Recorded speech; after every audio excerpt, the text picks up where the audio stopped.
we're now joined because we're almost going through the whole of the Women's Super League, club by club. And it's St Helens now. We're heading across the Pennines, Phil. People say we don't talk to people across the Pennines, but here's proof we do. Because St Helens and England international Naomi Williams joins us now on 4020 TV. Naomi, how are you as the season approaches? I'm good. It's been long awaited, but it's finally just around the corner. So, yeah, how much are you excited for Sunday and the first game in 18 months or whatever ridiculous number of dates it is? So excited to go through 3 pre-seasons and not play a game has been disgusting. It's been awful. So very excited. Yeah, what was 2020 like? Because for us in the real world, we just had to go in and out of lockdown or whatever. But you were preparing for a season which never got underway. Yeah, I think we actually went into a full lockdown when we was due to play our first game. So we was fully prepared. We had our shirt numbers, we'd done a shirt presentation, and then it was like, no. It was like, oh, you're joking me. So then it went into lockdown, we couldn't do anything. We was just doing Zooms over the internet like this. And we had obviously Emily, one of our Saints girls, she was leading it, she was our Zoom coordinator. And then it was like, right, you can have a season again. And then obviously building up to it went into another pre-season. And then it was like, no. Right, okay. And then obviously, thankfully being with the England, the EPU setup, we got to go obviously and train up there. So that made it a lot easier just getting out and being able to pass a ball with people. Obviously still social distance, but at least you were seeing people. So plenty of passes over 2 meters then. The long passes are going to be a big feature of Women's Super League this year. Yeah, my passing is improved vastly. From the beginning of the first one, I could pass this far and now we're up to 2 meters. So, yeah. Everyone we've spoken to previewing the season is saying that you are the favourites, that your recruitment has been fantastic. It's been mainly players of international pedigree. You've got the bulk of the England behind the scenes staff with you as well. They're like you are preparing for the end of the year, which we'll talk a little bit more about. Is it a justified tag and does it weigh heavily on you? I think it's definitely justified because we do have the quality across the board through all 30 players. So no matter what 13 players take that field at any one time, there's quality from straight across the park. So I think it is justified. I just think we need to back that up. Obviously, the last season that we did play, we fell short of it in 2 semi-finals by a very close score. So we have a bit of we've got a target and we want to reach all 3 and win all 3. And if we don't, it's not good enough for us this season. So we're quietly building and quietly getting there. So. And apart from bringing in some new personnel, what is the missing ingredient? Because as you say, not only were you so close last year, but you were playing some absolutely fantastic rugby and just fell down in those tiny, detailed moments when games are won and lost. Can you cure that? Yeah, I think in the 2019 season, I think mentally we wasn't fully there, whereas this season we've reached that point. We know what we need to do. We know how to overcome it. It was just I think it was the last 10 minutes of both of those games, obviously. In the semi-final, the grand final, I think it was, we attempted a drop kick and obviously they raced all the way down. So it's just those little finer details that we needed to work on. And I think we've definitely worked on them, obviously, within the last 18 months. So I can't see us falling too short this time. It's the bogey word because we've just been speaking to Castleford and now we're speaking to St Helens and the team that we have to mention is Leeds. They just seem to have that little edge. And is it just mental? Because obviously you're all talented squads, you're all talented players. Is it just that mental edge they had in 2019? I think as well, they do the basic stuff very, very well. And they have a very good leader that leads them around the park. Obviously, Courtney Hilly won the Woman of Steel. So it's very infuriating to lose by so close. Every player knows the role and every player plays out that role and they just do the basic stuff so well. And it's so annoying. But they are very good. Don't get me wrong, they're a very good team. But it's just very infuriating. No, they annoy me intensely. Do Leeds? You're not the only one. You've got a very talented squad there. as you say, and you've added to that with Amy Hardcastle. What is she? But she's one of the best players in the world. The Aussies have nominated her. So what does she bring to the St Helens side that was already super talented? I think she just brings a wealth of experience in with her. Obviously, she's been in clinical games, obviously playing for England, and she's got that mentality, that like do or die mentality. And you see it at training. Like at training, she runs just as hard as she'd run at you in a game. So, absolutely, the talent is phenomenal from Amy herself. It's frightening, and you're kind of in awe of what she does at sometimes because you're like, whoa, wait a minute. So I think she's brought experience, but also like just a whole like persona and the attitude that she comes with. Like obviously she's driving from Halifax every training session. Do you know what I mean? Because she's very committed to the club, which is what you need in players. Obviously, if a player turns up and they're not committed, then you know they're not going to make the cut really. And she's nothing but committed and wants to win. Because she's come from Bradford, that have obviously sadly in the past couple of years fell just below. So obviously she's come to win. And the fixture computer has thrown you Bradford first up, so it's almost a perfect game for her. Straight in there, baptism of fire against her old teammates. Yeah, I think that'll put a bit more fire in her belly to show, like, yeah, I've got like type things like to do it to your old team, maybe. Yeah, I think she'll go a little bit harder than what she usually does. And one player you've lost who never actually pulled the shirt on is Gemma Walsh, and clearly she was going to be a major part again of driving you around the field. Is that unexpected? Is it a blow? How far had she got to becoming an integral part of the team? It's always a blow, obviously, when you lose players. But when you lose a player of her quality, then obviously it's a massive one. Obviously, the name speaks for itself in Women's Rugby League, really. She's done everything. It's just a shame. Obviously, she got a few niggles in training. Obviously, going through 3 pre-seasons, it's quite a toll on her body. And it's just a couple of niggles that she just couldn't shake, really. So it was the right time for her. I do feel she could have been a massive part of the team. Even just at training, obviously, her knowledge of the game helped us as well. So obviously if you ran something, she was like, oh, try it this way, this will be a little bit better. So the knowledge was fantastic, and obviously she's left something with us at Saints without even pulling a shirt on, and I think that speaks for itself. Nothing to do with the fact that she couldn't bear to switch from Wigan and pull on that jersey and look herself in the mirror. I hope not. So obviously I'm actually a massive diehard Saints fan anyway. So for her to, I remember it was Saints versus Wigan on one of the games, and I was like, I can't look at you. I know who you're going to be cheering for, and I can't do it, mate. So just don't, not now. In terms of this season, we're all very excited that it's kicking off this weekend, but there's this big thing on the horizon that presumably is dominating you as a group when you get together.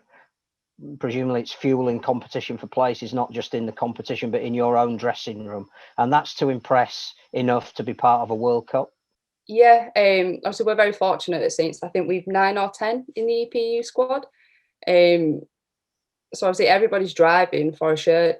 And obviously if you don't play for your club, you're not going to be seen to be picked for your country. So obviously at Saints as well, obviously Craig actually works for Saints as well. So for him to be kind of over your shoulder and watching, you can't even have a little break at your own club training because you know he's definitely watching. In terms of centres in other clubs, who do you see as your rivals for a Great Britain shirt this year, or is it too early to say yet? I think it's too early to say, but obviously just at Saints alone, there's obviously myself and 2 other quality centres. So it'll just be a fight just at Saints alone. So really you've got to try and concentrate on nailing down that centre spot at Saints, and hopefully you reap the rewards. We're talking about how big the women's game can be. And I guess that derby atmosphere between Saints and Wigan, if you could harness some of the men's game into the women's game, that would be a great spectacle to draw people in. Yeah. So one of the greatest feelings I've ever had playing for the women's game, we played Wigan in the quarterfinals of the Cup. Obviously, the previous year, they'd beat us every time we played them. They beat us 3 times. And then the last season, the combined score of all 3 games was 76 points to 6. Like, it's the greatest thing. Everybody that asks me what's your greatest thing, I say, we beat Wigan 3 times because he'd done it to us. But obviously, when we got to the semi, we played at Saints at the ground and we beat them 36-0. And it was just incredible because the crowd got behind it. They were chanting. I think 3 players got sin-binned, which is obviously what you want. It's a derby, do you know what I mean? So it was great. And hopefully, obviously, in time when we do play Wigan again, hopefully fans will be allowed in. So if you met Wigan in the grand final at Headingley in October, who's going to be the one who puts up the drop goal that hits the post for you to run in and score the winning try? Oh, we won't need a drop goal to win. Come on. Confidence. We like this. We like this confidence. So what's it like having somebody like Jodie Cunningham as your skipper as well? Because she is one of the icons of the game at the moment. Jodie's a talent in herself, really. To have her as captain and a leader, it brings the whole team, because she strives and plays at a certain standard, so it makes everybody else look and go, I need to also be playing at that standard. She's also very level-headed, so that's always a positive to have her as your captain. And now she's a TV star, and even now she's not going around with a big head. Now she's on the telly. No, you can't get away from her. I go to Saints training, she's there. I go to England training, she's there. I turn on my telly, she's there. I feel like she's living with me. I may as well put her in my pocket and take her everywhere. I can't get rid of her. No, but to be fair, she's great. She's getting the women's game out there, and she's doing a really good job at it as well. So that's always better. And I guess, the Saints men are known for playing with a certain style, and I guess the women play with that entertaining style as well. It's a whole club ethos. The aim is to obviously win, but you do want to entertain as well, because you want to draw the crowds into the women's game. And hopefully with the way the women's game's going, it'll be just as big as the men's, hopefully in like 5-10 years time. Obviously we're just setting a platform for those girls coming through in the next generation, really. You mentioned you've got a squad of 30 as well. Presumably that's an indication that there's a huge amount of interest in the area to get involved in the women's game. Have you got some academy players coming through that we should be looking out for this year? Yeah, there's actually there's a young girl called Katie that's come through from Thatterheath. She's a 9. She's got a great pass on her, and I think in a few years' time, with a bit more experience, she'll be outstanding as a 9. Like we was training on Tuesday. We did the yo-yo test, and she was just going and going, going. I was like, Jesus, come on, don't embarrass us, type of thing. But no, I think she'll be an absolutely outstanding player when she gets to it. The National Lottery have come on board to help the sport become elite at the top end, and the protocols for going back. Obviously, that's a huge sponsorship name. We mentioned to everybody that we've been talking to, your games are going to be seen on Twitch, which is a platform, again, that appeals to a new, younger audience. How excited are you for where the sport can go when you think it's such a short time where it's come from? Oh, it's absolutely amazing. I remember when I first started playing, I was 13. You didn't have change rooms. You wore the lads' second-hand kits. Like, you didn't get a shower after the game because there wasn't those facilities. You played on a park at the top of the field. And just to see where it's come from there to now is absolutely outstanding. And just to see how far it can go is even greater. Like, obviously, in years to come, hopefully, these young girls that are just coming through now, it'll be, oh, there's such a body that plays for such a body who's signed a professional contract. Like, they don't have to work alongside it. And it can be seen in the same light as the men's. It's empowering to think of where it can go. I don't know if this next question will cause offence, because obviously this is a touchy subject, but the World Cup's coming up. England are playing at Anfield. Is that something you're looking forward to, or do you not want to be at Anfield at all? No. So my parents are actually massive Liverpool fans, so I actually bought them tickets as a Christmas present because it was the easiest thing to do. So hopefully I'll be there playing, and if not, I'll be sat there next to them cheering the girls on. And whatever happens, that's going to be a massive. It's going to be a massive fillip to anyone who's playing to get to play at these massive venues that England are going to be playing at in the World Cup. In 2017, when it was the last World Cup, I wasn't in the setup, and I actually flew out to Australia as a holiday and went and watched the final in Brisbane. So to think of it in that aspect, obviously, comparing the two, it's so much more publicised now. Like all the wheelchair men's, women's, it's all on the same platform. And to think that they're going to be playing at the same stadiums, all the same. Whereas obviously when it was in 2017, I think most of the women's games were in Sydney compared to the men's. And it was only really the final that was like a joint one or anything like that. And I sat there in a stand and watched from the stand and watched the game. And to think that the potential could be that I could be then playing this time around in the best stadiums in the UK is just a phenomenal thing to think. First up, you got the opportunity to play against Wales. Again, a double header with the men at Warrington. How much of a goal is that to be involved in? Yeah, that would be the first stepping stone, really. Because if you can get to there, then obviously, hopefully, you can kick on. But again, for it to be the same as the men's, it's just incredible. In terms of who we should look out for from the Saints squad this year, clearly some of the game names are incredibly well known. They're established internationals. Anyone that we haven't really seen yet, who you think we not only should be looking out for, but could we building up as a personality of the women's game? One player that has the potential to be one of those is Danielle Bush. She played for us in 2019, didn't get many game times. Has trained, worked her backside off really, gone into a new position, and I think she'll absolutely thrive there.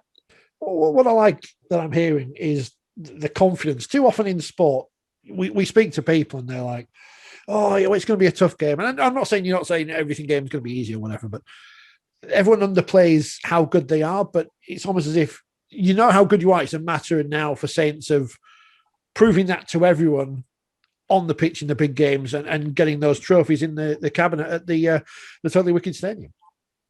Yeah, we have definitely got points to prove. Obviously, we've set short-term goals and long-term goals as a team. It's just seeing those goals out and getting the rewards at the end of it, because we've all put the hard work in. We know our roles and we know where we need to be. There's kind of an ethos in the team that if we don't get all three, it's not good enough. And I think that's where we are, and I think it's a standard that we've set ourselves. I think it's good to have that standard, because if you don't have a high standard, you're never going to go to it. So it's all three or none. That's where we're at. And the league's been expanded, a couple of new teams in this year. That is going to mean, just because of the different levels of experience, that there may be a couple of blowout scores between sides like yourselves and perhaps those that are still finding their feet at this level. I'm not sure we should ever apologise for that. Isn't that part of the growing process? And every other sport's been through it. So people have just got to stick by whatever the results are and enjoy what you're going to be serving up this year. Yeah, definitely. I think obviously the new teams that have come in could also shock other teams. They've got the potential. If you look at the squads that they've released, I do think they've got the potential to shock teams. I think obviously there will be blowouts. It's the entertainment of it, really. Obviously, sometimes 78-0 is just as entertaining as a 6-4, really, because it's showing different aspects of it. Obviously, it's showing many tries or a really good defence. And I think those teams will learn from it, and it's the only way they're going to grow in the game.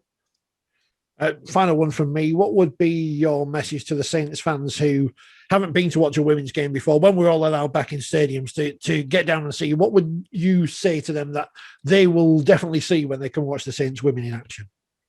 You'll see an absolutely incredible game. Whoever we play against, you'll see a great game of rugby. You'd expect to see just as good of a talent as if you was watching a men's game. And what are your hopes for the season? We've spoken about getting a place with England for the World Cup, but have you set yourself any other personal goals? Top try scorer, that kind of thing? I'm quite an easy person, really. My main goal is just to solidify myself as a starting centre for Saints and hopefully reap the rewards from that. Short-term goals. Excellent. Naomi, thank you very much for your time. We wish you well, short term against Bradford on Sunday, longer term for the whole season in the World Cup. Best of luck with St Helens, and thank you very much for spending some time with us. No, thank you very much.